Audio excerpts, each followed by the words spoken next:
Boosting technician engagement, the keys to success. Join passionate automotive trainer and coach Andrew Uglow as he debunks the myths and poor practices around technician engagement, focusing on retention, development, and management styles. He reflects on Henry Ford's business philosophy and how it applies today. Andrew shares real-world insights and strategies to motivate your technicians so they perform at their best, unlocking a more profitable and fulfilling environment. I'm your host, Anthony Pearl, and this is the Frictionless Workshop podcast. Let's get cranking. Well, Andrew, this is exciting because I love that we're going to be talking about some of the myths and poor practices around technicians and how to better engage them, because there is so much to cover in there, I know. Yeah, it's a pretty vast topic when we start to think about, and this applies, I guess, to anyone's business and any real workplace. There's kind of three chunks that are ultimately in play when we start talking about our team or the people that we work with or the people that we manage. And the first part of that is retention, being that you can't manage people that aren't there, and you certainly can't get any output out of people that aren't there. So retention is somewhat important. And then why would you retain people if they're not engaged? You know, if you're expecting an output, well, engaged people are worth their weight in gold in terms of what they're able to deliver for a business.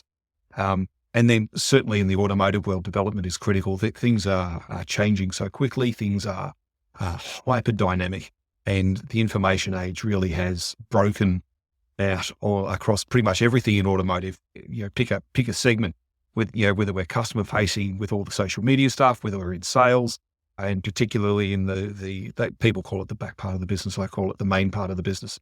In your workshop, you know, how do you not have to deal with all of the complexity and challenges that technology on the cars and on the systems that we work with on the cars? So development is critical. So those three elements, retention, engagement, development, are vital. And just really wanted to zoom in, being that we've touched a bit on retention already, we've touched a bit on development already, but we haven't really gone into engagement.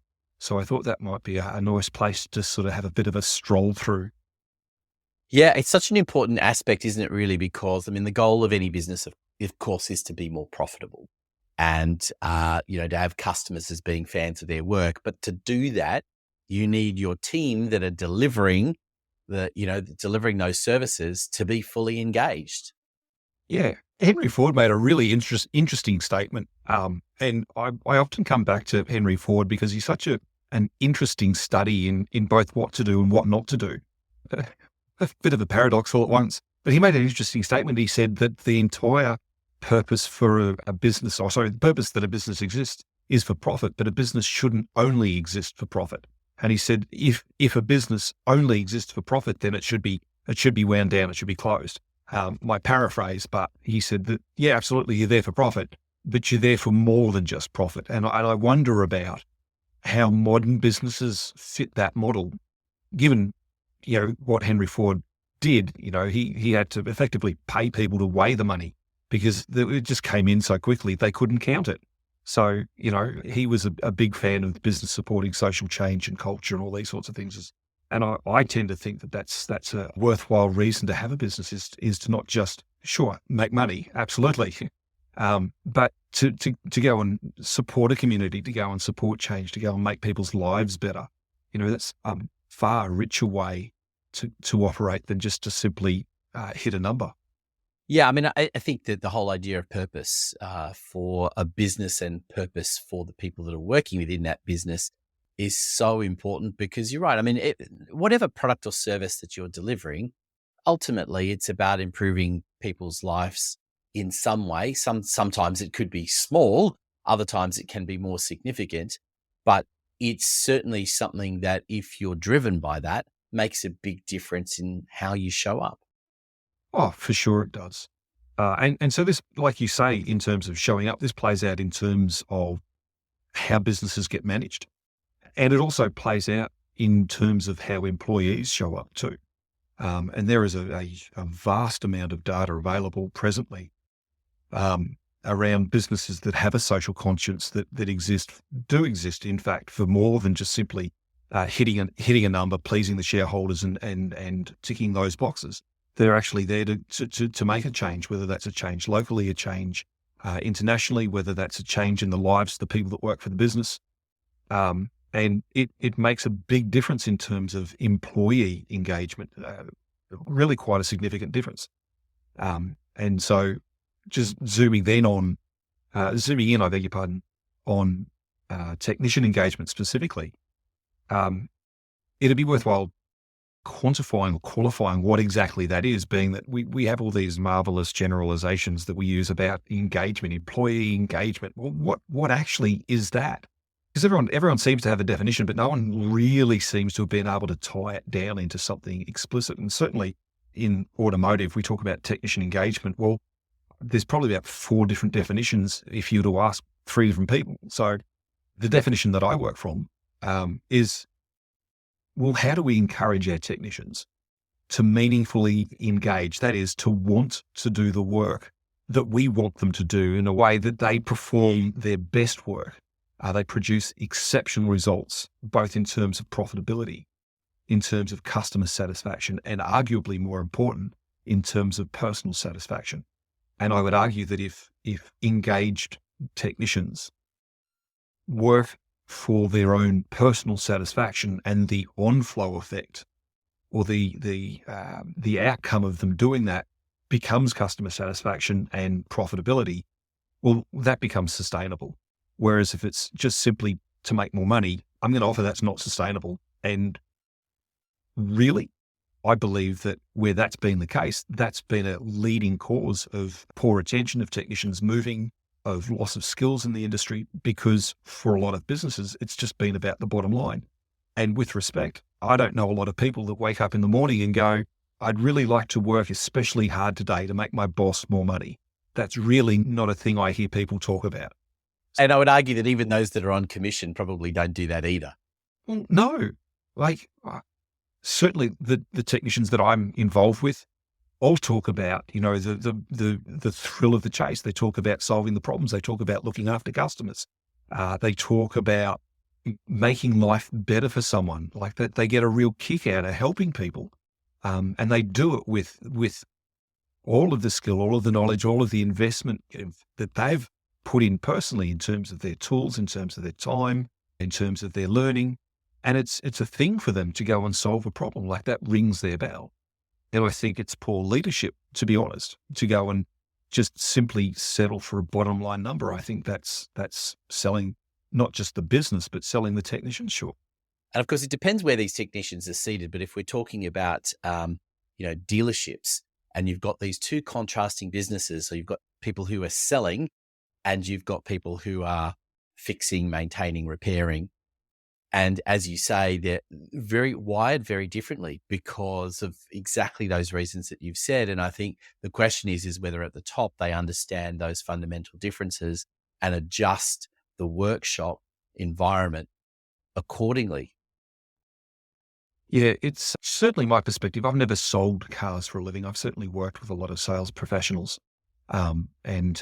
There's that joke, about 95% of sales professionals giving the 5% a bad name. And you look at the list of jobs and people that we trust, and sort of right up the top of school teachers and the AMBOs and doctors and those sorts of people, and then coming down the list, perhaps we see business people and so on and so forth, and coming towards the bottom, we've got real estate people, politicians, and car salespeople. And mechanics fall somewhere in the middle there. It depends upon what your experience has been, I guess, if you've had a positive or a less positive experience. But selling cars is hard, but it's also very mercenary. Like it's about sales, it's about hitting the number, it's about closing the deal. It's all of that. That's the key is what you were just saying is that on one hand, it's about hitting the numbers, and that if you have to talk to X amount of people today in order to get to the point where you're going to sell X amount. And that's purely a numbers game. Whereas you don't sort of car coming into the workshop and you're just going, well, we've got 10 cars lined up today. We're probably going to fix only 3 of them and that'll be good. Yeah, that's right. I hope I get 3 fixed today. Yeah. It's like, no. They all need to go out today and they need to be right. Exactly. It's not an optional thing. Like, I'm sorry, we nearly serviced your car, you know. The Frictionless Workshop podcast is brought to you by Solutions Culture. For details on how to get in touch with Andrew, consult the show notes below. And don't forget to subscribe so you don't miss an episode. Now, back to the podcast. Yeah, so it's a very different way of thinking. And I think then it brings into, so if you've got this different way of thinking, how do we engage them better? How do you make sure that, you know, they're not putting in effort where it's not worth it, for example? So I had a really interesting couple of experiences. So just recently I was doing some work. We were delivering a class for a client, and we were doing some really hardcore diagnostic training. So like, we're not just talking about system operation and repair. We weren't talking about just general common diagnosis, you know, known issues, that sort of stuff. We were talking about the things that literally melt people's brains, that really stump really clever people. So this was a week-long class. We ran a couple of those classes for a client. And we had some really heavy hitters in the training, like people that have been in the industry for 20, 30 years who absolutely positively knew their stuff. These were elite technicians without question. And part of what we did with the training was to get them to a point of overwhelm, which is quite difficult when you're dealing with really clever people.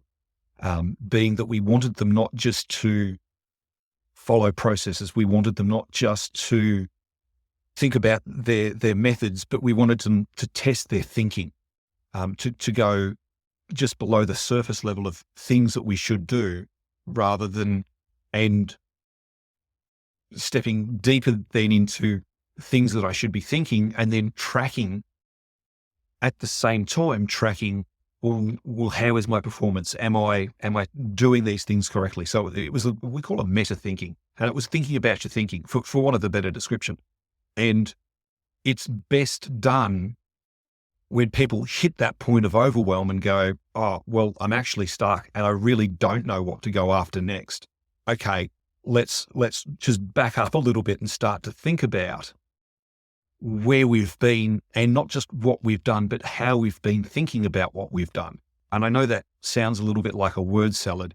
It's difficult to convey in language to people who haven't been in that situation. But the long and the short of it was the class was brilliantly successful.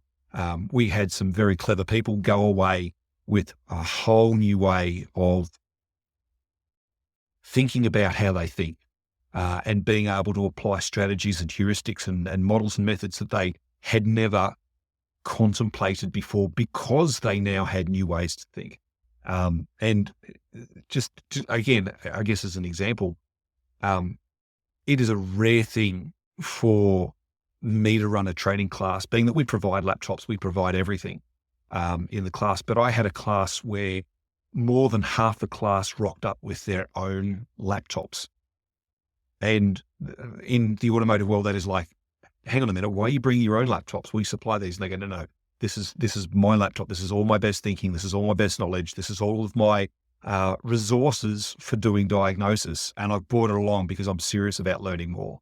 And to have more than half a class do that was, for me, that says a volume, and really positive things about the people that rocked up. And the interesting thing with any training class is that the transfer of knowledge is two ways, right? So the participants go away.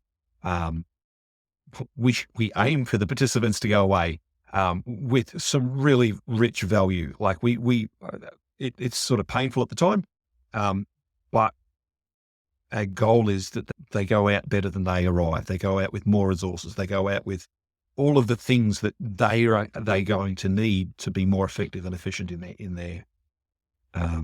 their role at work. And at the same time, one of the payoffs for me as the trainer is I get to learn from these guys as well. And so there's, like I said, we had some really, really high-end elite, clever technical people, like very, very clever people. And so the transfer of information is always two-way. Like I get, the benefit of their experience, they get the benefit of my experience, and you start then multiplying that by the number of people in the room, and you've got an absolute winning learning environment. You couldn't not go away with value. As long as you maintained consciousness, you'd walk out of there with something. And one of the things that we got into in this, talking about this two-way transfer of information, was the concept of peak effort. And this came about because someone asked the question around, is it worth it? Like, we're going to all of this trouble, we're turning ourselves mentally into knots trying to resolve these problems and challenges on cars. And is it really, really worth it? And one of the guys in the room made a statement, and he said, I never provide peak effort for my employer. And I was somewhat floored. And to my surprise, a significant majority of the room, and this wasn't just one class, this was two classes, and we're dealing with some very elite people here. This was echoed by most of the people in the room. And I'm like, you can sort of, the thunk as my jaw hit the ground. Are you kidding me? How is it that you've been in the trade for 15, 20, 30 years, and you deliberately don't provide peak effort or offer peak effort to your employer? And people were looking at me like, how is it that you can expect us to provide peak effort? Like there's this meeting of two opposing concepts or philosophies. And so peak effort is just so as we're all clear and we're all on the same page, peak effort is pulling out all the stops. There's nothing left. If you saw the Olympics and the various Olympians being interviewed on TV, there was this theme to what they were saying. I'm not sure whether you noticed it, being that we've just finished the Olympics and we're going through the remarkable feats of the Paralympics. Those guys are just absolutely amazing. Hey, and again, typically the Olympians would say something along the lines of, I'm going home knowing that I've given everything that I have, with quote unquote nothing left in the tank. And that's peak effort. There is no restrictions, no boundaries, no nothing. I am going to do my absolute damnedest that I can possibly do in order to achieve a result. And I don't know about you, but it surprised me that these people who are arguably consummate professionals said, well, I'm sorry, I don't do that at work. Thank you for listening to the Frictionless Workshop podcast.